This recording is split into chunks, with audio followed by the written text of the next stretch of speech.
당신은 끝이 없는 감정에 갇혀 있다고 느껴본 적이 있나요? 또는 당신을 상처 입힌 경험 때문에 온전히 살지 못했던 적이 있나요? 감정적이고 영적인 치유와 해방의 여정은 우리가 나아갈 수 있는 가장 깊은 여정 중 하나입니다.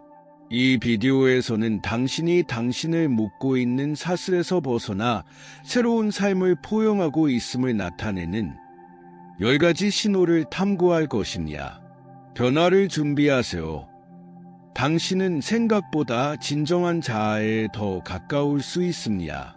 함께 이 신호가 어떻게 당신의 내면의 자유를 향한 한 걸음이 될 수 있는지 알아보세요. 깊은 자기인식. 자기인식은 감정 치유의 여정에서 가장 중요한 기둥 중 하나입니다. 자신의 심층으로 깊이 들어가면 자신의 정체성을 형성하는 여러 층을 드러내기 시작합니다. 이 내성은 단지 약점을 인식하는 것이 아니라 강점을 축하하는 것입니다. 예를 들어, 당신은 자신이 제안하는 행동의 패턴을 인식하거나 결코 소중히 여기지 않았던 긍정적인 특성을 발견할 수 있습니다. 감정에 익숙해짐으로써 당신은 무엇이 진정으로 당신을 동기부여하고 무엇이 당신의 발전을 방해하는지를 파악하게 됩니다. 저널링과 같은 기술은 매우 효과적일 수 있습니다. 또한 치료는 더 깊은 문제와 트라우마를 탐구할 수 있는 안전한 공간을 제공합니다. 과거의 경험에 대한 명확성을 얻음에 따라 미래를 위한 현실적이고 건강한 목표를 설정하는 것이 더 쉬워집니다. 감정적 반응 감소. 감정적 반응이 줄어드는 것은 당신이 치유되고 있다는 명확한 신호입니다. 강렬한 감정에 얽매여 있을 때 작은 상황도 불균형한 반응을 유발할 수 있습니다. 그러나 치유 과정의 헌신함에 따라 이러한 상황에 대한 반응에서 변화를 인식하게 됩니다. 예를 들어, 교통체증에서 화가 나기보다는 깊게 숨을 쉬고 차분함을 유지할 수 있게 됩니다. 스트레스가 많은 상황에서도 차분함을 유지하는 능력은 건강한 관계를 구축하고 갈등을 효과적으로 해결하는 데 필수적입니다. 마음 챙김 명상과 같은 실천은 이 능력을 기르는데 매우 유용할 수 있습니다. 용서의 능력. 용서는 당신이 삶에서 기를 수 있는 가장 강력한 실천 중 하나입니다. 종종 용서의 결여는 우리를 고통과 원망의 순환에 가두어 앞으로 나아갈 수 있는 능력을 방해합니다. 특히 자신을 용서하는 법을 배우면 내면의 평화를 가져다주는 감정적 해방 과정이 시작됩니다. 용서는 약한 행동이 아니라 강함과 자기 연민의 행위입니다. 상처를 풀어줌으로써 당신은 삶의 빛이 들어오게 하여 새로운 기회와 경험을 위한 공간을 만듭니다. 이 과정은 당신의 감정을 표현하는 편지를 쓰는 것과 같은 작은 단계로 시작할 수 있습니다. 용서가 있는 것이 아니라 이러한 경험이 가져오는 감정적 짐에서 해방되는 것임을 인식하는 것이 중요합니다. 공감의 증가. 공감의 증가는 당신이 치유되고 있다는 강력한 신호입니다. 자신을 더 잘 이해하게 되면 자연스럽게 다른 사람의 감정과 경험에 더 민감해집니다. 이 깊은 연결은 당신이 새로운 관점에서 세상을 바라보도록 하여 더 의미 있고 진정한 관계를 촉진합니다. 공감이 높아짐에 따라 외로움과 단절감이 줄어들고 더 큰 공동체의 일원이 되는 기분을 느낍니다. 적극적인 경청은 공감을 기르는 효과적인 방법입니다. 상대방이 말하는 것에 진정으로 집중함으로써 당신은 그들의 경험을 소중히 여기고 있다는 것을 보여줍니다. 현재에 살기. 현재에 사는 것은 깊은 평화와 만족감을 가져오는 능력입니다. 과거의 걱정과 미래의 불안에서 벗어나면 현재 순간의 아름다움을 감상하기 시작합니다.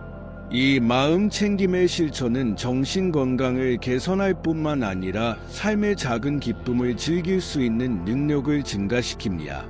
친구와의 대화나 일몰과 같은 간단한 순간들이 의미 있는 경험으로 바뀝니다. 이 능력을 기르기 위해서는 명상이나 감사의 실천과 같은 일상적인 의식을 채택하는 것이 유용할 수 있습니다. 관점의 변화. 관점의 변화는 감정 치유의 가장 해방적인 신호 중 하나입니다. 인생의 도전 과제를 성장의 기회로 보기 시작하면 어려운 상황에 대한 태도가 완전히 변하게 됩니다. 이 새로운 시각은 당신이 경험에서 의미를 찾을 수 있게 해줍니다. 자신을 피해자로 느끼기보다는 자신의 이야기를 주인공으로서 살아갑니다. 성장 마인드셋은 회복력을 기르고 역경 속에서도 동기를 유지하는 데 필수적입니다. 직관에 대한 신뢰. 직관에 대한 신뢰는 치유의 강력한 신호입니다. 내면의 지혜와 재연결됨에 따라 중요한 결정에서 스스로를 안내할 수 있는 내적 지침이 있음을 깨닫게 됩니다. 이 신뢰는 자신의 감정과 본능을 경청하는 연습을 통해 강화됩니다. 때때로 이 내적 목소리는 두려움이나 의심에 가려질 수 있지만 자기인식과 치유의 헌신함에 따라 더 명확해집니다. 새로운 에너지. 새로운 에너지는 감정 치유의 가장 분명한 신호 중 하나입니다. 부정적인 감정에서 벗어나면 활력과 동기가 당신의 삶에 돌아옵니다. 이 새로운 에너지는 신체 건강뿐만 아니라 정신적, 정서적 건강에도 영향을 미칩니다.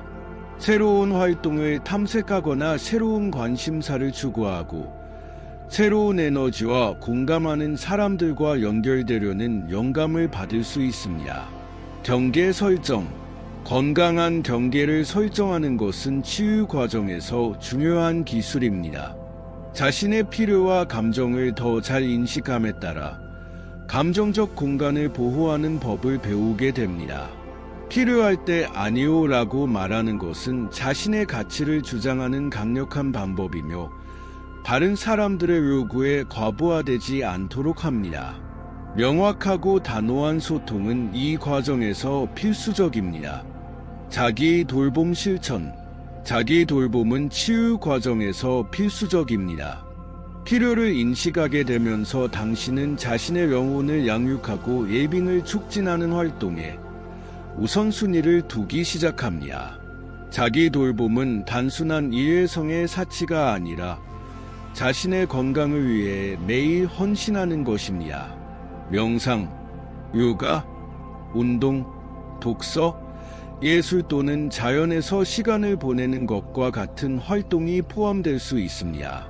결론, 이 10가지 치유와 해방의 신호를 탐구하면서 각 신호는 자기 발견의 여정에서 중요한 단계를 나타냅니다.